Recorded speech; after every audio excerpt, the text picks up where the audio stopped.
Hello, everybody. Welcome to Deep Talk. This will be a very special edition of Deep Talk, as this time we're actually going to be talking and not just monologuing. I have with me a very special guest, Meier.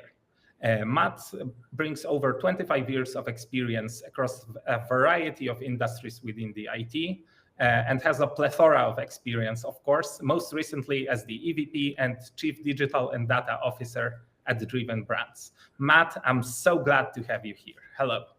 Hello, Jan. It's great to be here with you. Thank you for having me. Okay. Matt, I want to use the opportunity to pick your brain about mostly the intersection between AI and the organizational proceedings at big companies. I suppose we don't have to limit ourselves to big companies, of course, but very possibly we'll be heading in that direction.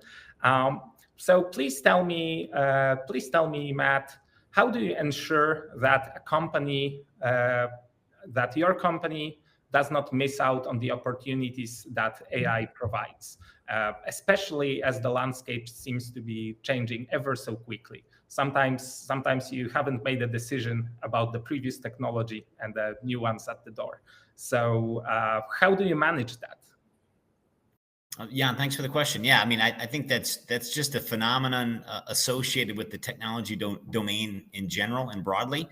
The hype around AI right now is very clearly obvious. I think the challenge for any organization, large or small, is really to focus in on where AI can be applied to drive growth or operational efficiency in the most impactful way. I think there's a real need for demystification of the technology and the capability first, and then second, really prioritizing where you're gonna point that power, and then ensure you've got the resources to execute effectively, including experiment effectively in terms of, is this really going to yield the results that we expect based on the use cases we've prioritized? That's broad answer to your specific question, but that's just how I think about it from a principle standpoint in terms of how to apply it within a company of any size. Okay. On the other hand, what happens if you want to apply AI, but it turns out that you actually can? Namely, of course, one of the biggest points about AI is the data science part and the data that we need. And pretty much I've seen two approaches. One approach is let's collect all the data ever and then realize we're actually turning up losses on that department in a few years. Or let's just not collect anything and then for some reason we seem to be unable to implement AI. So how do you find a middle ground between those two approaches? No, that's a great question. I've been on both sides of this equation, kind of the build it and they will come sort of principle, where you're just collecting all the data that you can possibly come up with and then figure out what you're going to do later. And then, maybe a little more purposeful and scalpel approach relative to what outcomes am I looking to drive that informs what data science is required and what data. I think that there's a happy medium in there. I think the collection of data, you need to be really careful. I mean, data collection is a natural consequence of the transactions that your enterprise executes every day. So I'd be looking to make sure that is in good working order, usable order, whether it's for descriptive analytics or potentially AI use cases down the road. So I would just focus on those transactions and that data that your applications environment are generating every day, and ensuring that you're harnessing that appropriately for whatever need. And then I think the flip side is ensuring that I've got a use case that's going to drive the need for data. What transactional data that I just referenced I'm going to need to bring, and where I'm going to look for patterns within that, or what external data sources might be required in addition. And I think that's where, that category is where it can get pretty dangerous. You can get all sorts of internal and external data sources getting pumped into the lake every day. And all of a sudden you could be, have your house next to a swamp, essentially, of a bunch of data that's not very usable. So I think My general philosophy, and I've learned this over time, is to be very purposeful on the outcomes you're looking to drive. Again, that informs the data science, and that informs the data required. What data do I have? What data do I then need to sort of go get and augment my data sets with in order to drive that outcome? Okay, so let me reiterate. We to identify where we want to apply AI and where we want to collect the data, we need to have a use case specified, of course. We need to figure out what kind of data will be coming in, so the input data, and we want, of course, we have the use case, so we probably have a very good idea of what is the data that we want coming out of this system. But of course, those three, even when we know it, we probably have multiple potential AI projects, multiple options that we need to pick from. So I would want to know what are the key considerations beside, of course, just drafting up a plan for a use case when deciding which AI projects the company should invest in.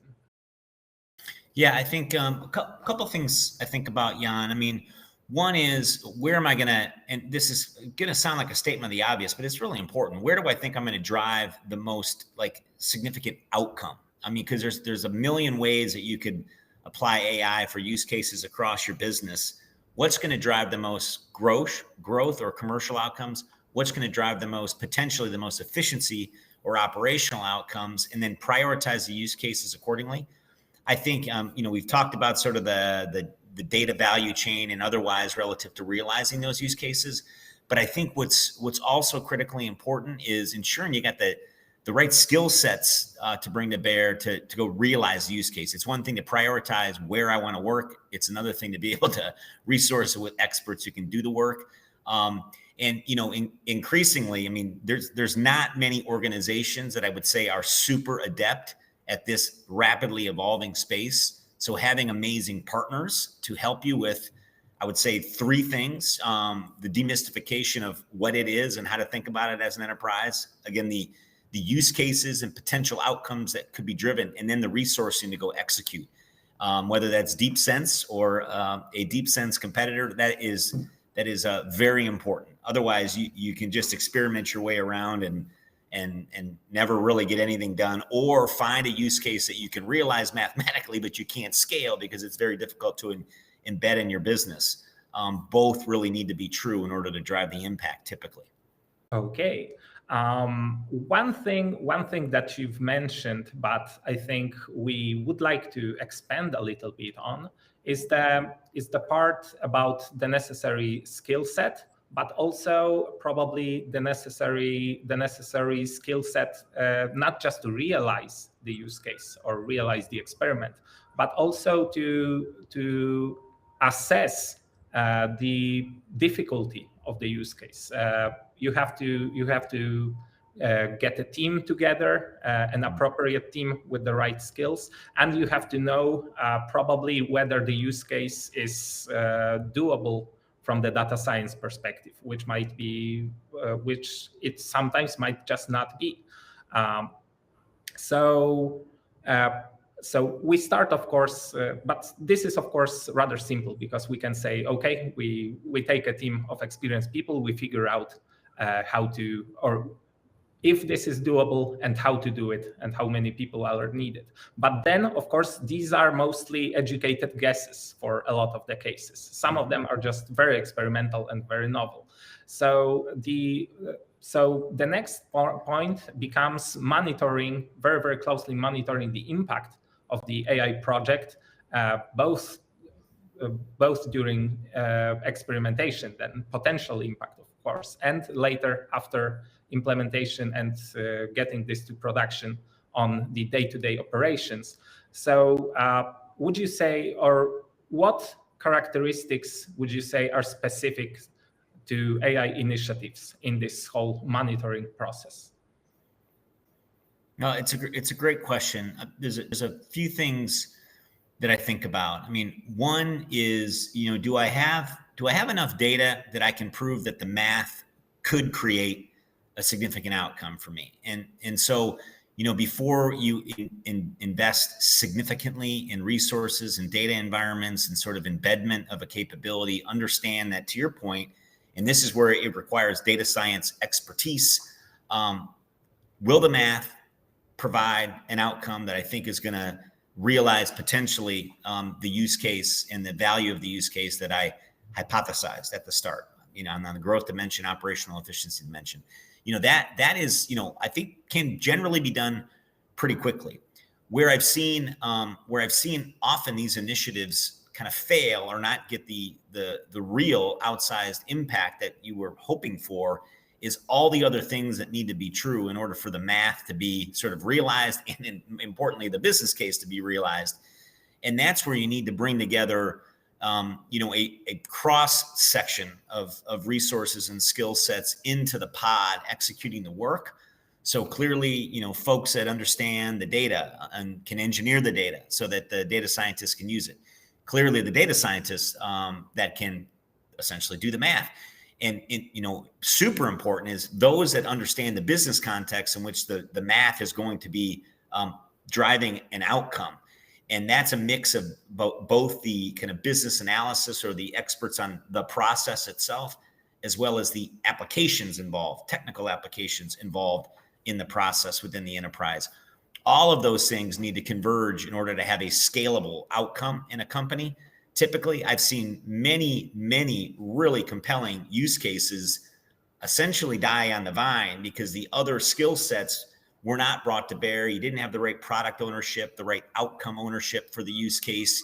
You had a really awesome pilot that demonstrated that you can detect anomalies on this assembly line every time with the math, but all the other things that just didn't come together in order for that to be an embedded process, an embedded capability in your manufacturing process or equivalent. And you don't have the right management system around the whole process such that the outcomes are actionable and you're going to do something that's going to drive, the business case essentially as to why you started the maybe experiment of the project to begin with.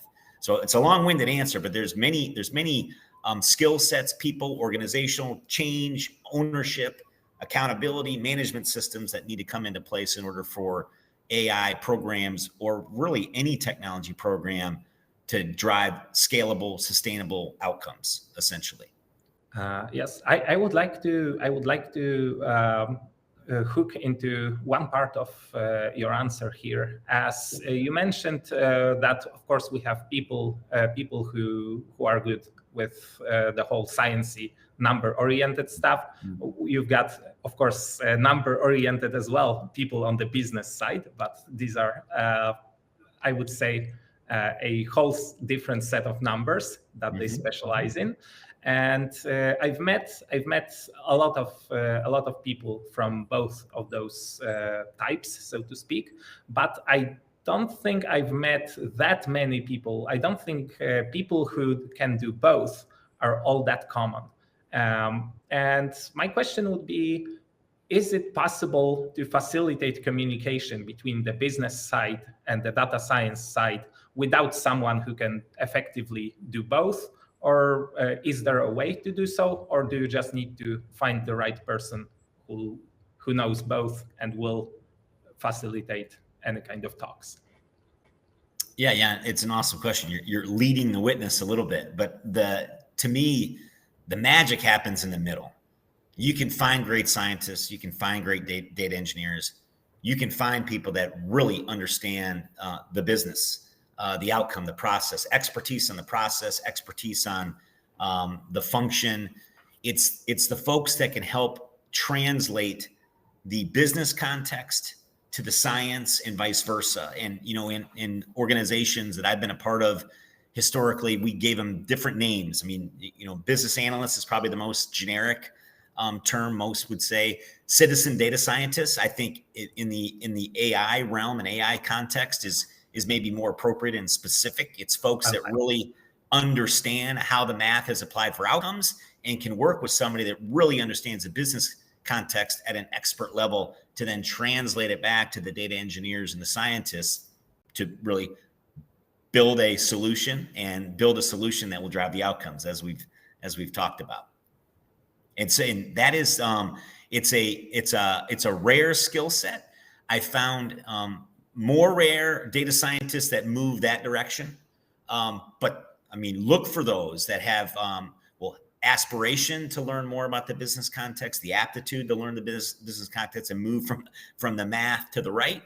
And those that have got higher technical acumen and interest and aspiration to sort of understand how the sausage is made, as we say here in the United States, to move to the left from more of the business process expertise into sort of the how is this actually happening on the data science, data engineering side, and can I be one of those bridge builders across? So I've seen it work both directions. I've seen some that are just pure play. That's where they've operated kind of in the middle of their entire careers. But more often than not, it's folks that, you evolve as the capability evolves within the company. You're finding those that have the aspiration, interest, and aptitude to move one direction or the other. And those can typically end up being your core of citizen data scientists, I'll say. Thank you so much for this. I would also touch upon a point which is important to me, as you changed my way of thinking. When we've talked preparing for this, because I've always believed that AI initiatives are very, very special, especially within businesses. And the reason I believed that was I thought AI initiatives have an especially high risk factor and usually high reward factor. And also it's very, very often hard to reap the rewards in the middle of the project. You have to finalize it, realize it, get to a certain point in quality, and then you can actually start making money. And I thought this was unique to AI, but you told me it wasn't. So I wanted to ask you, how do you do it? How do you view AI initiatives as just another initiative? From my perspective as a data scientist, this is crazy. So please enlighten me. No, thank you, Jan. Yes, I think as we prepared, there might have been a little bias in the perspective, potentially. But and again, I'm not saying I'm absolutely right on this dimension either, but I do think about any technology-enabled program in an enterprise, whether it's AI, whether it's a commercial off-the-shelf application, or whether it's a bespoke software development initiative, very similarly. I mean, there are a few dimensions that are critically important no matter what. And again, I've referenced a couple of these. Do we have very clear outcomes understood, and why we're going about this initiative to begin with? Do we have very clear outcome ownership and product ownership in the environment as part of our management system for this initiative? Do I have very clear delivery ownership and accountability as a match pair to that product ownership? Do I have the right resourcing in place, as we've referenced, to go enable that capability? And have I brought together in that pod that's going to be executing the work all the skill sets we need to bring to bear, again, to make this a scalable, sustainable solution from the business side, I'll say, from the kind of application and sort of domain expertise on the technical side, on the data science side, on the data side, those that can translate in between the two, cross the chasm, as you will, in terms of citizen data scientists as it relates to AI initiatives. But the fundamentals of getting an off-the-shelf software initiative off the ground and running and driving the outcomes you expect, a bespoke software development or application development program, or an AI initiative, to me are just very similar in terms of the recipe for success. The skill sets that you bring to bear will be different depending on the domain you're operating in, but the recipe is essentially pretty close to the same. Has been my experience. Yep. As neat and exciting as AI is, it's the recipe for success is very similar. So you just need to take a framework that wraps around AI initiatives, and then you bring them to the common format of initiatives. Of course, 100%. It should have been obvious to a data scientist. I don't know what happened. Okay, thank you so very much for this, Matt. And I've picked your brain. I've asked you questions, some of them a little bit pointed. So it's time for me to let you speak your mind actually. So do you have anything that you want to share with the audience so that everyone walks out with that last final thought out of this one? So if you do, please go ahead. Well, I'll share maybe a little something relative to my learnings over the years. I don't know if this will be profound or not for the audience, but I will tell you, for those that are, aspiring or thinking about like technology leadership in enterprises, large or small, I've come to appreciate, it increasingly. It's about ensuring that, you can set a vision, you can set a strategy, you can engage a large number of people for outcomes. And, folks that might think, oh, I don't have enough technical expertise in order to be a CIO or a chief digital officer or even a chief analytics officer someday, should maybe double check themselves. Because, I have found that the most successful enterprise leaders, regardless of function, are those that are able to bring together people for great outcomes, have enough domain expertise to recognize what good looks like, but more importantly, can recognize what's going to be required from a people standpoint and can engage people to drive big outcomes cross-functionally. That's been one of my, and again, this may sound like motherhood and apple pie, but that's been one of my principal learnings. And I've talked to, many folks throughout my career as I've been working and serving teams to develop leaders across multiple companies who kind of had a little bit of imposter syndrome. Like, oh man, I wasn't a software developer when I first came out of school, so how could I ever be a CIO? And it's more the folks that know how to drive business outcomes that become really great CIOs than the folks that know everything there is to know about infrastructure ops or cybersecurity or AI or fill in the blank. And so I would just challenge anyone in the audience who's aspiring to do that and aren't quite sure of their technical chops, or those that have pretty strong technical chops, what's actually going to be required for you to lead a technology organization in an enterprise, or a lot of things that have nothing to do with your technology acumen. So really kind of put the work in and get a lot of outside-in perspectives on what it's going to take for you, and ensuring you're putting the development plan in place for yourself and for your teams in order for them to meet their ultimate aspirations. So I guess that's maybe a little broad-based perspective that, I've certainly learned over my many years of making mistakes and leading large technology organizations within multiple companies. Thank you, Matt. And I've got to say, you've inspired me. I need to check my abilities for the C-levels. Maybe not immediately. I think our CEO will be reviewing this interview. But yeah, sure. Well, you'll never get there if you can't envision it. That's 100% true. Okay, thank you so very much, Matt. Matt Meier, EVP and Chief Digital and Data Officer at Driven Brands, most recently for every one of you. I was Jan Kanty-Milczek. I had a great pleasure, amazing talk. Thank you very much, Matt. Jan, thank you. It was a lot of fun. I appreciate it.